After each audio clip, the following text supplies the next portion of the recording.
pues aumenta sus probabilidades de vencer. Y es lo mismo en la vida cristiana. A veces hay mucha motivación, hay muchas ganas de querer hacer las cosas bien.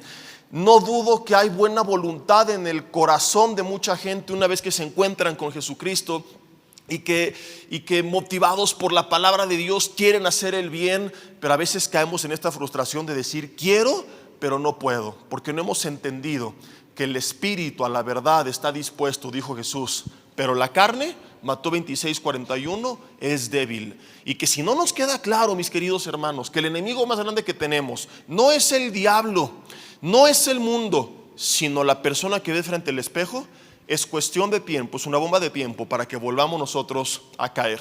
Y este hombre que se llama John Poulos, que en su casa lo conocen, es un claro ejemplo de esto. Tú puedes buscar esta nota en esta página que te comentaba y la voy a citar textualmente. Pone dos fotos, en una de ellas te las voy a describir un poco. Este hombre sonriendo en el templete de su congregación con una cruz atrás, con su esposa cargando un bebé y dos pequeñitos, una familia americana común y corriente. Y pues aparentemente el retrato de una familia feliz, así como nos hemos visto muchas veces nosotros en la iglesia, ¿verdad? Venimos y aquí todo es bonito y salimos y la palabra, etcétera, etcétera. Pero ¿qué sucede si al salir de este lugar no mantenemos nuestra relación con Dios?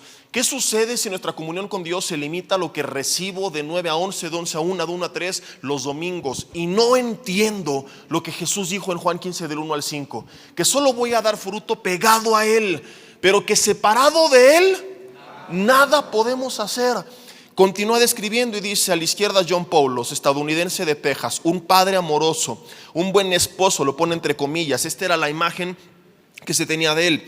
Un hombre religioso, socialmente conservador, posando para una foto en su iglesia local junto a su familia, un ciudadano respetable de la sociedad. Lo cito de entrada porque ya se hizo público, y en segundo porque no es una persona conocida. Si fue alguien conocido que tú supieras quién es, ni lo mencionaría. Entonces, como te dije, solamente un ejemplo que nos puede llegar a ilustrar, a lo mejor no en el extremo en el que cayó él, pero sí a todos nosotros, y que describe de forma cruda lo que puede llegar a pasar con la vida de un hombre en el espíritu cuando se suelta de Dios, y hasta dónde puede llegar en una vida en la carne. A la derecha, el mismo hombre dice: detenido por las autoridades panameñas momentos antes de abordar un vuelo a Turquía. Y dices: ¿qué hacía un americano en Panamá a punto de volar a Turquía? Dice: para luego huir a Montenegro. ¿Por qué? El sábado, luego de forzarse sexualmente sobre su novia colombiana de 23 años, una DJ local de una ciudad de Bogotá, y menciona el nombre de esta persona, dice: Poulos la golpeó, le estranguló hasta la muerte, luego torció su cuerpo en una maleta para tirarlo en un basurero de la ciudad. ¿Cuál es la lección? El pecado convierte a los ángeles en demonios y a los hombres en monstruos. Cuando eres infiel a tu esposa y te vuelves esclavo de tus pasiones, eres capaz de cualquier cosa. No solo te vas a destruir a ti mismo en tus depravados deseos insaciables, sino que contigo infligirás un gran daño a quienes te rodean. Una madre colombiana desconsolada sin su hija, que es la madre de la novia. Una madre estadounidense, la esposa, llena de vergüenza, que ahora tiene que criar 3 hijos de un hombre conocido por ser un monstruo. Escucha esto, querido hermano. Esto es lo que hace el pecado cuando no lo dominas. Y por eso quise leerlo tal cual, porque es un ejemplo del siglo XXI, es un ejemplo de los días pasados. Es, podríamos decirlo, y te lo voy a demostrar, una versión de David moderna. Ahorita te cuento un poco su historia. Repito, esto es lo que hace el pecado cuando no lo dominas. Te domina y destruye todo lo que es hermoso y valioso. Si seguimos nosotros creyendo que se trata de un juego, si seguimos siendo legalistas de closet, pensando que nuestras fuerzas, sin comunión con Dios, sin tener un tiempo de oración, sin congregarnos, sin leer su palabra, sin discipularnos, lo vamos a lograr porque ya vine a Cristo y soy bueno y tengo buena voluntad, es cuestión de tiempo para que, al igual que este hombre, hagamos lo que ni siquiera nosotros nunca antes imaginamos. El más grande enemigo que nosotros tenemos no es el diablo, porque al diablo la Biblia dice: lo resistes, del griego antitasomai, y huirá, se da la fuga porque no pierde el tiempo.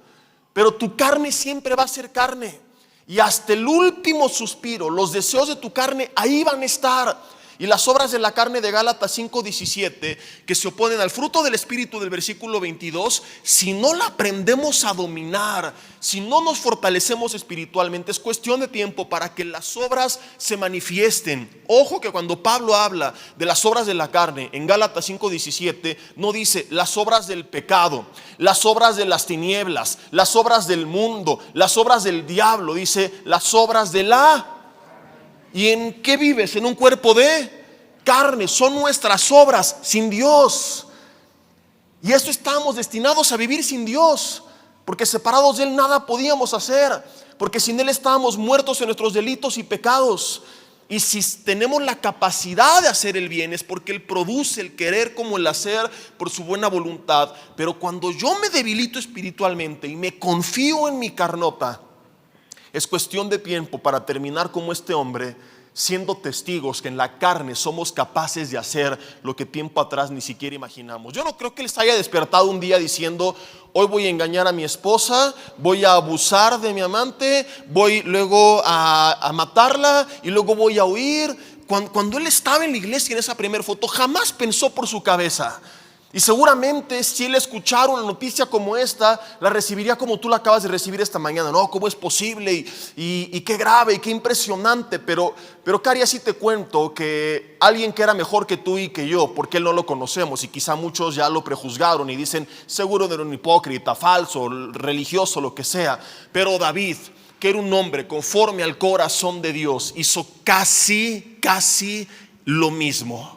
El hombre en el espíritu, lee su historia y es de los ejemplos más piadosos que puedas encontrar. De quien más he aprendido yo fue David. Enseñé durante 3 o 4 años aproximadamente su vida. Estuvo por ahí grabado en audios, luego quién sabe qué les pasó. Entonces ya no está disponible para la mayoría, ¿verdad? Los que lo tomaron y vinieron, gloria a Dios.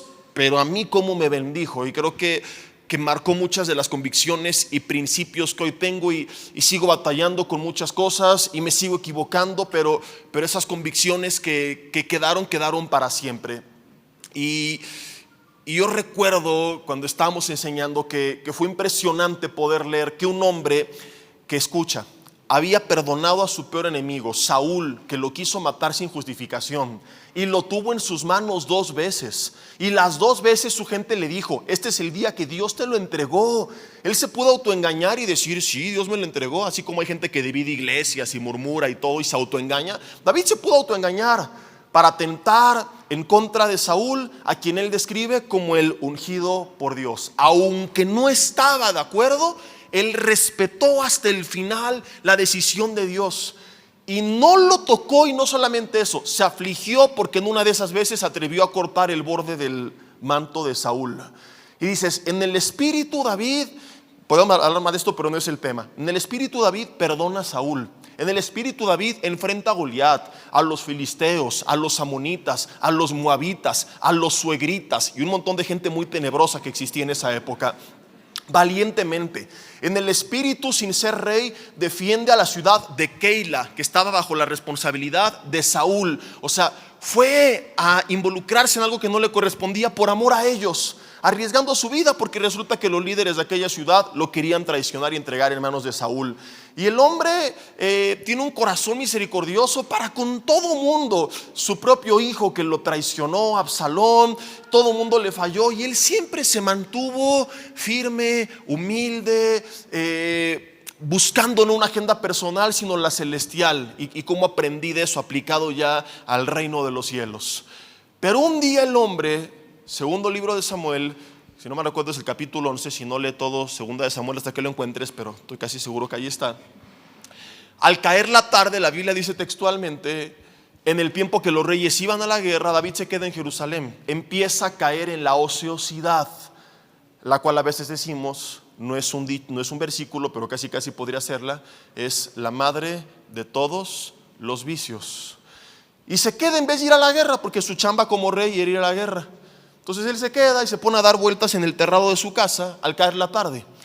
El problema no es que el hombre se haya levantado tarde, como a veces se describe, porque yo supongo que hay muchas ideas que pudieron haber pasado y que serían justificables.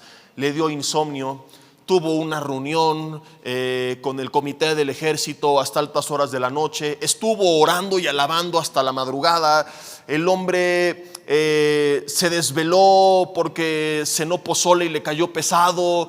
Sabrá Dios por qué se despertó tarde ese día, o simplemente era un sábado y dijo: hoy es Shabbat y vamos a pararnos tarde. El problema es que ese hombre, siempre que se levantaba, regularmente de madrugada, pero en este caso en la tarde, lo primero que hacía era buscar a Dios, y ese día no lo hizo. Es el hombre que escribe el salmo que dice: como la sierva brama por las aguas, así clama por ti el alma mía. Y la sierva brama por las aguas, ¿en qué sentido? En que se levantan de madrugada para beber agua porque tienen sed. Y es la analogía que David utiliza para describir cómo él de madrugada lo primero que hacía al levantarse era ir a buscar refrescar su alma que tenía sed de la presencia de Dios. Pero ese día quizá David estaba tan confiado porque había vencido a sus enemigos, porque ya tenía un ejército tan fuerte que no necesitaba de él, que podía enviarlos a la guerra, que dice que se puso a pasear, a dar vueltas en el terrado de su casa. Y ese día ve a su vecina Betsabé bañándose desnuda y pregunta por ella. No, Betsabé no, si era Betsabé, era su vecina, sí es correcto, ¿verdad? Nada más es una prueba para ver si estudian la Biblia. Entonces, la próxima les voy a decir algo que no, para ver qué hacen, ¿no? Alguna vez sí me pasó, no sé qué. Una vez dije: y el arca que construyó Moisés, alguna cosa así. Todos: sí, Moisés, ¿verdad? Entonces les voy a pedir sus notas, mis hermanos, a ver si corrigieron. Les voy a poner trampas. La ve bañándose desnuda, pregunta por ella. Le informan sutilmente: es Betsabé, mujer de Urías Heteo, tu vecina, tu vecino, está casada. El hombre además formaba parte del grupo de los valientes, está en la guerra. No le importó. No quiero tardarme mucho, así que te resumo. La manda a llamar, se acuesta con ella, le embaraza. Manda a llamar al marido, lo persuade de que se acueste con su mujer para engañarlo, hacerle creer que el hijo era suyo. Imagínate si esto hubiera pasado, el niño a los 18 años. Mira, ¿por qué se parecerá tanto al rey David? ¿Verdad? Entonces, si creías que tenías al peor vecino de la historia porque ocupa medio metro de tu garage, dale gracias a Dios por su vida. No anda de mirón ahí, ¿verdad? Ni mandándote matar ni nada por el estilo. Entonces, David, como Urías, no accede ni por las buenas, ni después de haberlo emborrachado, ni de ninguna forma, lo mandó matar. Y aquí se ha predicado un error muchas veces. La gente dice: David mandó matar a Urías Heteo. No, David mandó matar a un grupo de decenas de personas, entre las cuales iba Urías Heteo, porque el complot que se planea en contra de él era mandarlo hasta el frente del ejército, a la torre de una ciudad, y de esa forma exponerlo para que fuera asesinado. Probablemente, como era parte del grupo de los valientes, fueron otros valientes junto con él, porque si no, Urías hubiera sospechado: ¿por qué me cambian de grupo? Aunque no hubiera sido así, él tuvo que ir con un grupo de personas. Nadie de tonto va solo, no era parte de lo que se hacía en la milicia. Entonces fueron otras personas junto con Urías Heteo que implícitamente fueron sacrificadas. Estamos hablando de dos de los pecados más escandalosos. Casi siempre cuando oímos actualmente de pecado, ¿en qué pensamos que es lo más fuerte, verdad? Matar, los pecados de inmoralidad sexual, adulterar. Porque escuchas que alguien cayó en el cigarro y no te alarmas tanto, pero escuchas que alguien adulteró y ¿qué dices? Si yo te hubiera leído, por ejemplo, de este hombre, Paulos o como se llame, y aquí está el mismo hombre echándose un cigarro, dirías: pues no está bien, pero bueno, Jesse tampoco es que mató a nadie. Pero estamos leyendo de violación y de homicidio, y por eso la cara que pusieron. Nada más le faltó persinarse a algunos. Híjole, ¿verdad? Lo mismito hizo David. No podemos hablar de una violación, pero sí algo muy parecido, porque la manda a llamar. Y no sabemos hasta qué punto ella quería también de Cusca, o hasta qué punto se sintió forzada y obligada por ser llamada por el rey. Y luego manda a matar, no a ella, pero sí a su marido, con diferentes personas. Pero David hizo lo mismo que el hombre de la nota que estamos leyendo. Por si tú creías que esto era explícito, de hipócrita, seguramente religioso, que no amaba a Dios, uno de los hombres más piadosos en toda la historia de la humanidad, del pueblo de Dios, hizo exactamente lo mismo. Y si le pasó a David, ¿quién te garantiza que tú y yo no estamos expuestos? Si tú te creías firme, es la primer nota de alarma, porque es el primer paso para caer. Primer paso para hacer lo inimaginable: creer que tú no eres capaz de hacerlo. Primer paso para caer en pecado, creer que tú no vas a pecar. Por eso dijo Pablo, tengan cuidado, todo aquel que crea estar firme, mire que no caiga. Ojo, el que crea estar firme. Cuando alguien se confía y dice, ya voy a la iglesia y soy cristiano y esto no me va a pasar a mí, y crees estar firme, lo cual te lleva a un legalismo disfrazado de cristianismo, en el que piensas que por venir el domingo a la iglesia y tomar nota un rato y luego vivir lejos de Dios lo vas a hacer, y no entiendes que se trata no de lo que tú haces en tus fuerzas, sino de lo que el poder de Dios hace a través de tu vida, que no se trata de ti, sino de Cristo en ti. Cuando no entendemos que en la carne, Gálatas 5:17, esa es nuestra realidad. Cuando no nos queda claro que amor, gozo, paz, paciencia, bondad, benignidad, fe, mansedumbre y dominio propio, Gálatas 5:22, son el fruto del Espíritu. No dice el fruto del buen cristiano, no. O sea, de forma implícita se va a mostrar en tu vida, pero es el resultado de la obra del Espíritu Santo obrando en ti a través de tu comunión con Dios. Eso es lo que produce como resultado. Y cuando no nos queda claro y nosotros intentamos en nuestras fuerzas replicar ese amor, ese gozo, esa paz, esa benignidad, ese dominio propio, tarde o temprano estará nuestro espíritu tan débil y nuestra carne tan fuerte que yo no sé y no quisiera averiguar de qué somos capaces. Podríamos añadir a la lista un montón de ejemplos más, y te podría citar de montón de historias que he conocido en mi caminar en Cristo, de personas que llegamos a ver dentro del mismo parámetro, que en el espíritu servían a Dios, amaban a Dios, predicaban la palabra de Dios, padecían por causa de Dios, y que en la carne fueron capaces de adulterar, que en la carne fueron capaces de echar a la basura su matrimonio por un rato de pasión, que en la carne fueron capaces de cometer fraudes, que en la carne fueron capaces de cometer cosas que tú cuando las escuchas en el espíritu dices, ¿y cómo se atrevió? ¿Y cómo es posible? Y es aquí donde tenemos nosotros, no que espantarnos en el sentido de tener miedo, pero sí de alertarnos en un sentido de no sentirnos seguros en nuestras propias fuerzas y entender que solo está firme aquel que está consciente de su vulnerabilidad, y que esa conciencia de su vulnerabilidad lo lleva a aferrarse a Dios con todas sus fuerzas, porque sabe que si se suelta en cualquier momento puede caer. Yo te he dicho muchas veces que es una de las cosas que yo temo, vivir una vida en la carne, porque no sé hasta dónde sería capaz de llegar y no lo quiero descubrir. Hay cosas que ni siquiera he tenido que averiguar qué tan fuerte soy, porque consciente de esta realidad, más bien me queda claro que tengo que evitarlo, que me tengo que alejar de aquello que puede representar un peligro. Te lo pongo con un ejemplo y retomo las palabras de Jesús, Mateo 26:41. Velad y orad para que no entréis en tentación. Dos consejos bien sencillos. Velad, que habla de estar atentos, de estar vigilando, y cuando venga la tentación, como dijo Pablo a Timoteo, huye, del griego feugo, date a la fuga, escápate.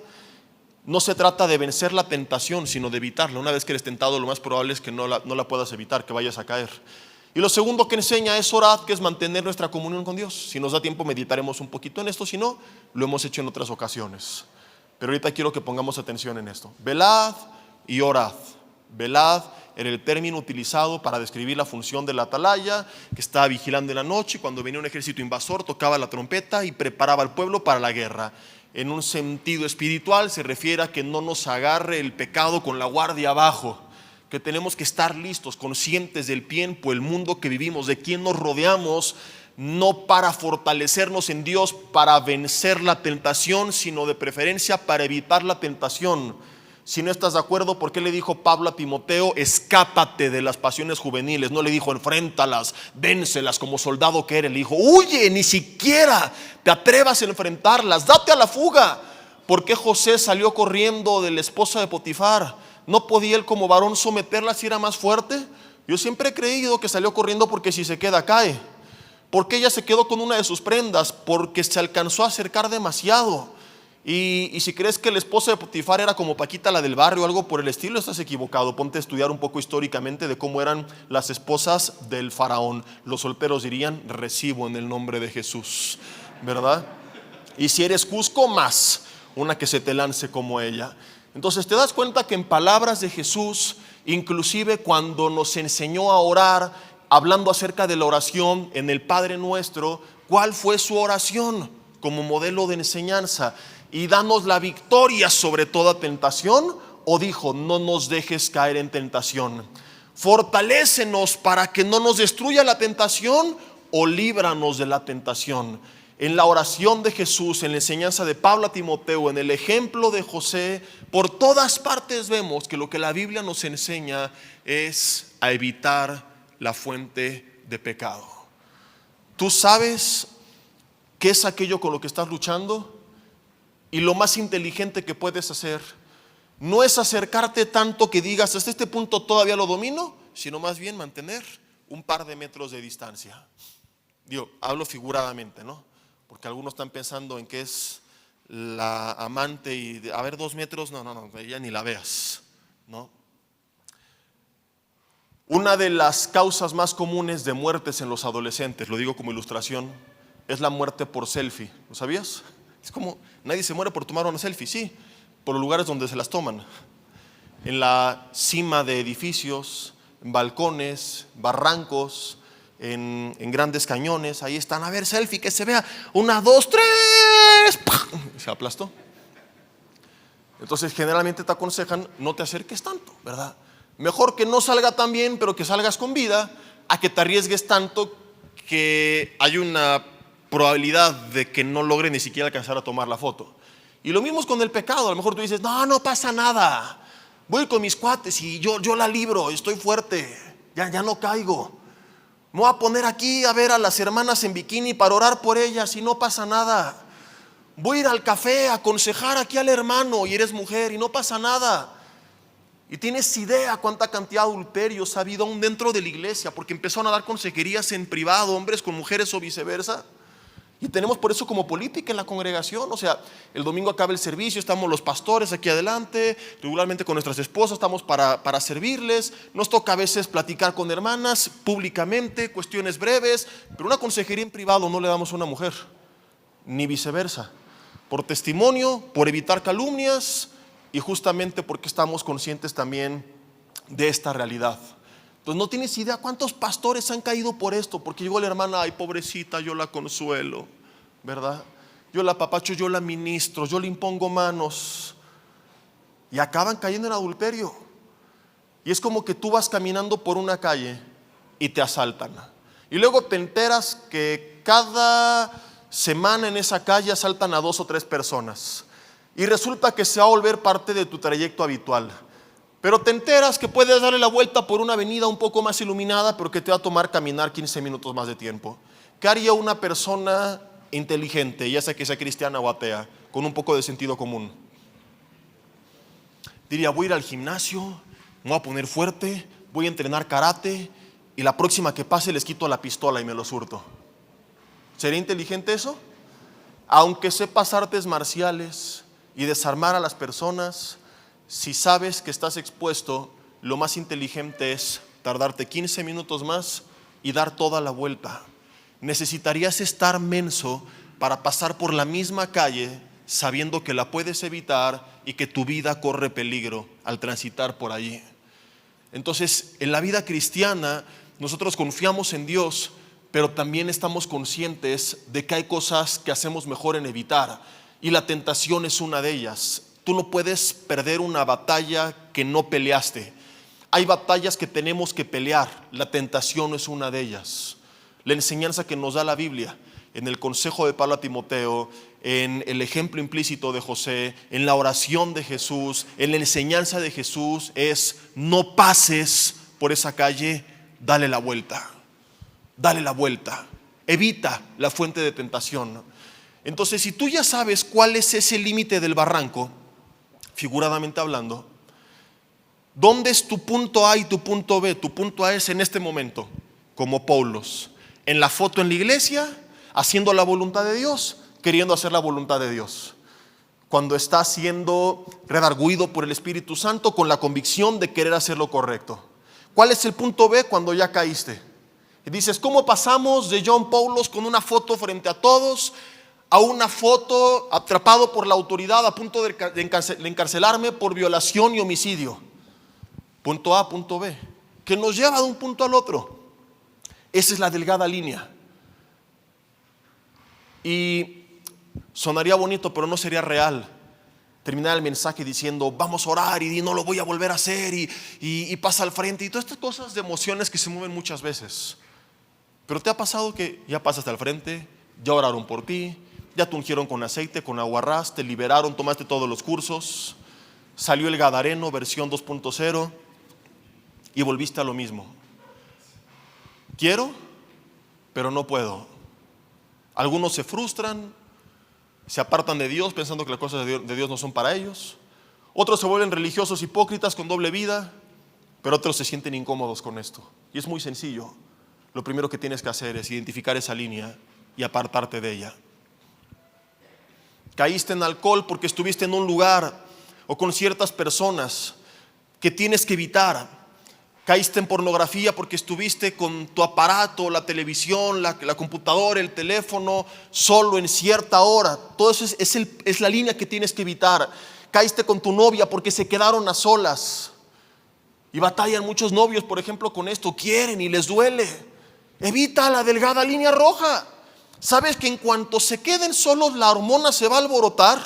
Entonces salen sus papás de casa, por ejemplo. Mijitos, ahorita venimos, se portan bien. Papás, no sean ingenuos. Dicho sea de paso, pastores, que mi hijo es bien espiritual, no lo conoce. Él cuando se queda a orar con su novia. Te aseguro que hasta le impone manos y la ministra y hablan en lengua seguramente también.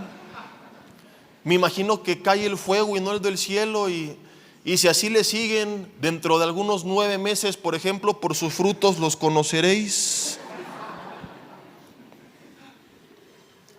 Entonces, mijito, ya me voy, se me salen de la casa, se vienen conmigo.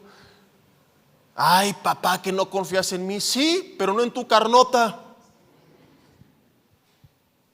Y tu carne y el enemigo algún día te van a querer tropezar, y cuando así sea, yo quiero estar ahí para apoyarte. Así que evitan la fuente de tentación. Tienes amigotes con los que ya sabes que si los ves vas a irte de borracho. Amigas que ya sabes que si las ves vas a acabar de chismosa, orando por toda la congregación. Algunos ya discernieron a lo que me referí con orando, ¿verdad? O sea, ahí tijereteando a medio mundo. Evítalo. Y no hablo de ser religioso, o sea, no es lo que tenemos que hacer. Yo lo he predicado casi todos los últimos domingos, es ser luz y sal y traerlos a Cristo. Pero hay lugares y hay formas de hacerlo, y el bar no es uno de ellos. Hay maneras. Trabajas y tienes compañeras de trabajo que tienen necesidad del evangelio. Claro que les tienes que predicar, pero hay formas de hacerlo. Entonces a lo mejor la citas en algún lugar y vas con tu esposa y le compartes de la palabra del Señor. Porque hemos tenido casos en consejerías así donde hombres se justifican. Es que la cité para hablarle de la fe, pastor. Y le terminaste discipulando con el cantar de los cantares. Entonces tienes que ser consciente de que aunque has venido a Cristo y hemos sido renovados y regenerados espiritualmente, te tengo malas noticias. Y si no me crees, confírmalo frente al espejo. Tu carne no fue regenerada. Tu carne sigue siendo carne. Y hasta que resucitemos con un cuerpo glorificado en la vida eterna, estos problemas con la carne se van a terminar. Mientras caminemos por esta vida, la única forma de dominar sobre la carne es: 1, velad, alejarte de la fuente de peligro, apartarte de esa delgada línea roja. 2, orad, mantener tu comunión con Dios para fortalecerte espiritualmente por si te agarró de imprevisto la tentación. Dijo Pablo en Romanos capítulo 7 acerca de esto algunas verdades. Versículo 15 dice: porque lo que hago no lo entiendo, pues no hago lo que quiero, sino lo que aborrezco, eso hago. Dice, y si lo que no quiero esto hago, apruebo que la ley es buena. Es cierto que está hablando de la ley, del Espíritu y muchas otras cosas, pero de forma implícita revela esta verdad, la realidad de la carne con la que batallamos en el día a día. Versículo 17 lo reafirma. De manera que ya no soy yo quien hace aquello, sino el pecado que mora en mí. Y no lo dice sobre pretexto de justificar nuestro pecado. Mi amor, no fui yo el que se emborrachó, fue el pecado que mora en mí. Dice el versículo 10, ¿qué nos quedamos? En el 18. Y yo sé que en mí, esto es en mi carne, di conmigo, en mi carne no mora el bien. ¿Estás consciente de esto? En tu carne no mora el bien. Y no se trata de practicar el ascetismo, que es la negación del placer, y algunos llegan a la autoflagelación. No, pero sí fortalecerte espiritualmente, como lo veremos a continuación, y debilitar tu carne, alejándote de todo aquello que la fortalezca. Dice, en mi carne no mora el bien, porque el querer el bien está en mí, pero no el hacerlo. Con tu carne no cuentas para hacer la voluntad de Dios. Porque no hago el bien que quiero, sino el mal que no quiero, tómala, eso hago. Y si hago lo que no quiero, ya no lo hago yo, sino el pecado que mora en mí. Así que queriendo yo hacer el bien, hallo esta ley, que el mal esté en mí, porque según el hombre interior, es decir, espiritualmente, me deleito en la ley de Dios, pero veo otra ley en mis miembros que se revela contra la ley de mi mente y que me lleva cautivo a la ley del pecado que está en mis miembros. Miserable de mí, ¿quién me librará de este cuerpo de muerte? Mira, si Pablo termina aquí su discurso, sería como preguntarnos, ¿y a qué hora nos matamos todos? ¿No? Sería lo más triste que pudiéramos leer. Desafortunadamente se puso un subtítulo en el versículo, al acabar el versículo 25, antes de iniciar el capítulo 8, y mucha gente piensa que termina con el 25, que dice, gracias doy a Dios por Jesucristo, Señor nuestro, así que yo mismo con la mente sirvo a la ley de Dios, mas con la carne a la ley del pecado. O sea, como que no hay remedio. Pero hay que recordar que la Biblia fue escrita de corrido. Los subtítulos se los pone el hombre para identificar por porción cuál es el tema principal, pero no quiere decir que una vez que termina una idea, la otra es completamente independiente. El capítulo 8 es una continuación necesaria, obligatoria de leer del versículo 7, del capítulo 7, perdón. Y justamente viene subtitulado como Viviendo en el Espíritu, porque ahí se nos revela que es mediante una vida en el Espíritu que podemos dominar sobre los deseos de nuestra carne. Dice en el capítulo 8 que si por el Espíritu hacemos morir las obras de la carne, entonces viviremos. Y que son los hijos de Dios los que son guiados por el Espíritu. Lee todo el capítulo 8 en casa. Entonces, ¿cuál es el problema que estamos viendo? Mi carne está contaminada. Con mi carne no cuento. ¿Cuál es el remedio? No contar con mi carne ni esperar nada de mi carne, sino entender que voy a vencer sobre ella mediante una vida en el Espíritu. Pero si no vivo en el Espíritu, voy a vivir en la carne. Un teólogo hace muchos años lo ilustró con un ejemplo que es muy predicado. Dice, es como si dentro de mí hubiera un tigre bueno y uno malo, uno blanco y uno negro, y cada uno quiere hacer su voluntad y se la pasan peleando. Y le preguntaron, ¿y quién gana? Y dice, es muy sencillo, al que más le doy de comer. ¿Cuál es el tigre, por así decirlo? Repito, es una ilustración. No quiero que salgan con filosofías orientales de voy a alimentar al tigre bueno, ¿no? ¿Cuál es el tigre que más estás alimentando? ¿Cuánto tiempo pasamos a lo mejor haciendo cosas que tú dices no son malas, pero que tampoco te están fortaleciendo espiritualmente, que están llevándote más a la carne? ¿Cuánto tiempo pasamos viendo series en televisión, por ejemplo? ¿Y cuánto tiempo pasamos en oración y en la palabra? Tristísimo que ahora muchos servicios dominicales en muchas congregaciones, no lo digo criticando, sino con intención de que abramos los ojos y ojalá que alguien reflexione en esto. El mensaje dura 20 minutos y muchos lo hacen porque es lo que está de moda. Y alguien un día me dijo, oye, hay que hacerlo porque es lo que todos hacen. Y a mí qué importa lo que hagan los demás.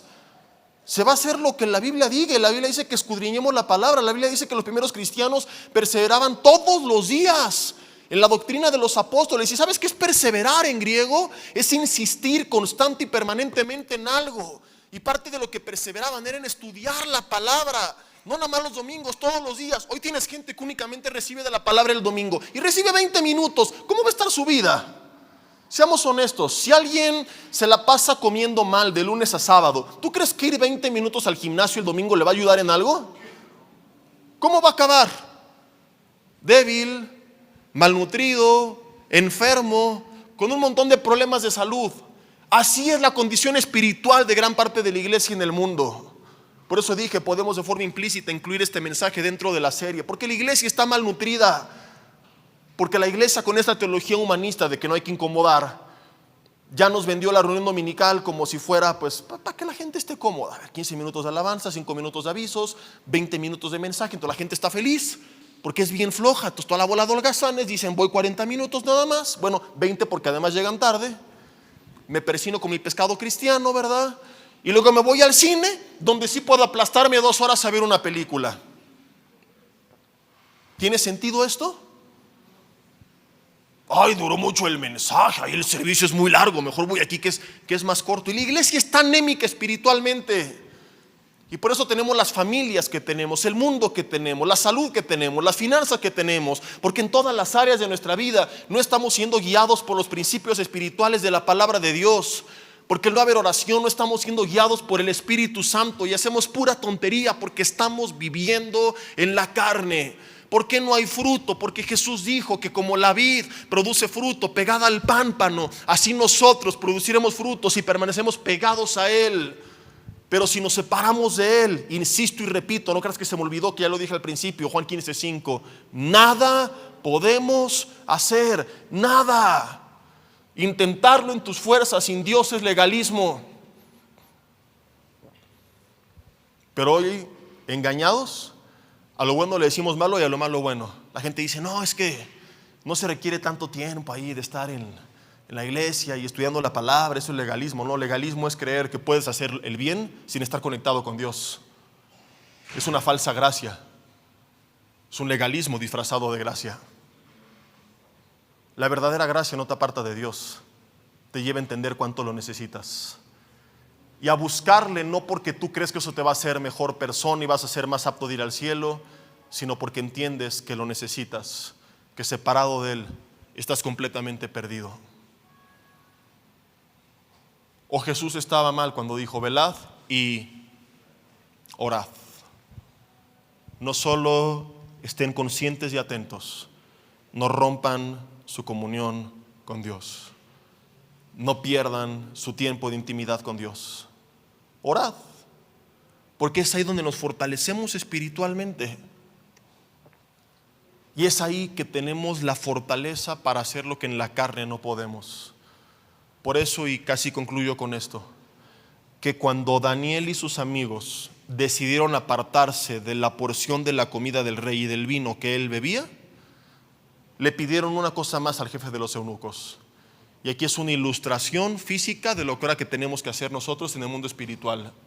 Número 1, digamos que su velad fue huir de aquella comida que para ellos no era lícita por ser judíos y que iba en contra de la ley que tenían establecida. Pero también le pidieron al jefe de los eunucos, danos de comer legumbres y danos agua. Es decir, estaban conscientes que para poder velar necesitarían orar, hablando figuradamente. Estaban conscientes que para poder resistir la comida que no les era lícita, tenían que estar fortalecidos con otro tipo de alimento que sí les fuera lícito. Que no solamente se trataba de evitar lo que no podían, sino de recibir lo que sí podían para tener la suficiente fuerza y entonces poderla rechazar. Porque si solo tenían la convicción de no comerse esto, pero no comían nada más, a los días de ayuno, la debilidad física les hubiera llevado a aceptar cualquier comida. Esta es la respuesta a la pregunta, ¿por qué hombres como el del ejemplo del principio terminan comiendo figuradamente hablando basura? ¿Por qué personas, como lo vimos en el último mensaje, cambian todo por un plato de lentejas? Si no estuvieron, porque creo que lo compartí en segundo y tercer servicio, búsquenlo ahí en nuestras redes, mi página de Facebook, en la página de YouTube de la congregación. ¿Por qué la gente se vende por tan poco al pecado? Porque está anémica espiritualmente, porque está débil, y en esa debilidad el primer plato de chatarra que les ponga el enemigo se lo van a comer. Es velad y orad. Es como cuando te pones a dieta. No se trata solo de no comer lo que no te conviene, sino de comer lo que sí te conviene.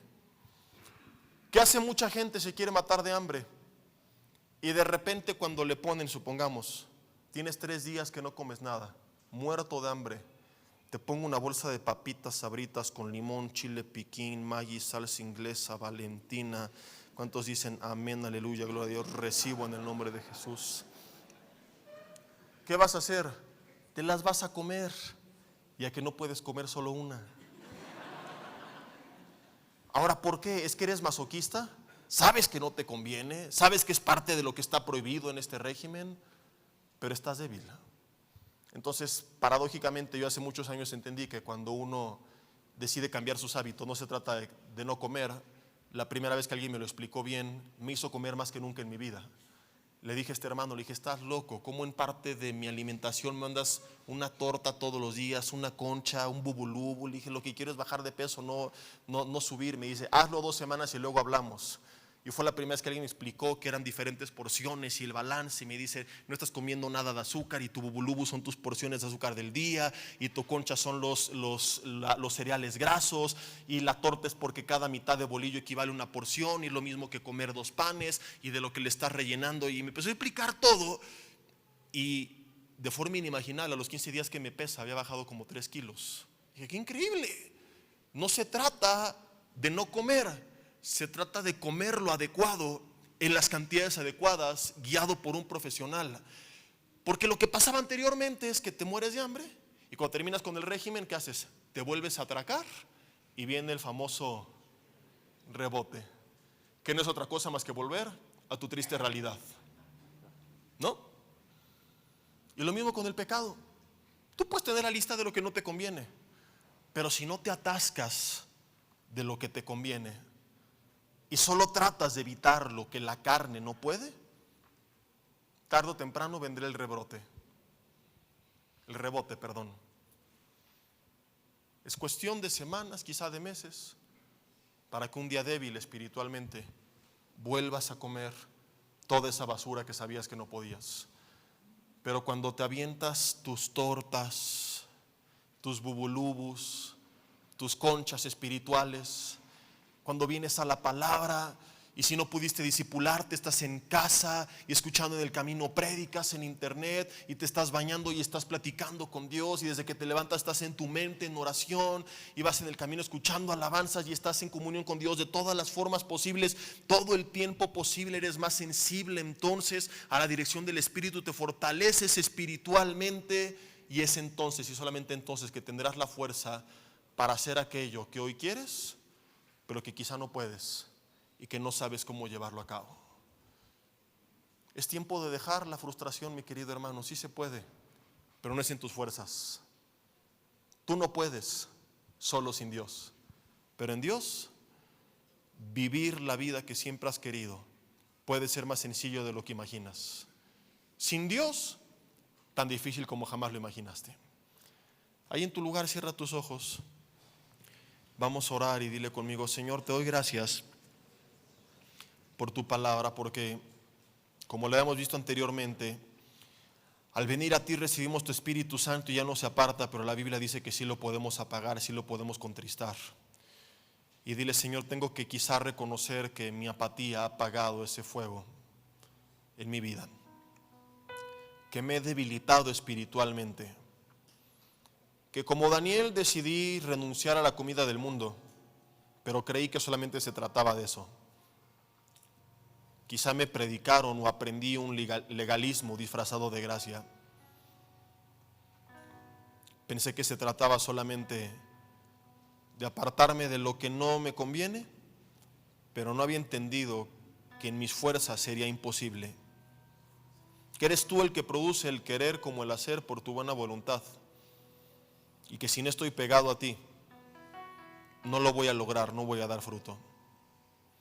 Señor, hoy me despojo de toda vergüenza, de toda culpa, condenación y recibo el perdón que tú me das cuando hay arrepentimiento. Me arrepiento de mis pecados. Te pido perdón por haber vivido una vida fuera de tu voluntad. Renuncio a la idea, Señor, de apartarme de ti lleno de culpa. Y contrario a eso, hoy me queda claro que es cuando más que nunca me tengo que acercar.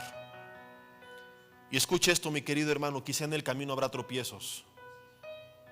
No suena correcto que te lo diga, no suena ortodoxo, porque algunos pueden malinterpretarlo como que estoy justificando, excusando, quitándole gravedad al pecado. No. He hablado de lo grave que es, y para muestra de ello el mensaje de hace un par de semanas en este mismo lugar.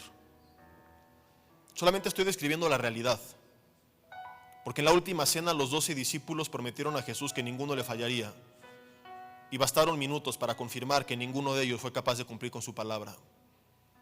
Entonces tienes que estar consciente que en el camino, aunque no se trata de caminar con esa idea, pero es muy probable que haya algún tropiezo. Y cuando así suceda, no se trata de justificarlo y decir, me dijeron que era probable, no pasa nada. Pero tampoco se trata de que te sientas tan culpable que te apartes de Dios, sino que cuando suceda te duela y te acerques a Dios para que te vuelvas a levantar. Y el punto es no soltarte jamás de su mano. Yo recuerdo hace muchos años cuando le rendí genuinamente mi vida, que le dije, Dios, me gustaría prometerte que nunca te voy a fallar, pero no sé si será capaz de cumplir con esa promesa. Yo no puedo garantizar, aunque quisiera, la perfección, pero sí puedo garantizar la rendición, porque eso sí está en mí, rendirme a ti cada día. Y textualmente le dije, Señor, no te quiero fallar ni una vez más, y haré mi mayor esfuerzo, pero aunque me equivocara y fallara 100 veces, te garantizo que 101 lo volveré a intentar. Dile, Dios, quisiera decirte lo mismo. No me quiero equivocar, no quiero pecar, no quiero fallar, no le quiero quitar gravedad. Quiero vivir una vida de santidad. Pero si en algún punto, por alguna razón que hoy no entiendo, tropiezo, no me voy a soltar de tu mano. Te quisiera prometer perfección, pero solo está en mí la rendición, ¿no? Y la rendición me irá llevando día con día a la perfección, ¿no? Algunos lo intentan al revés, quieren primero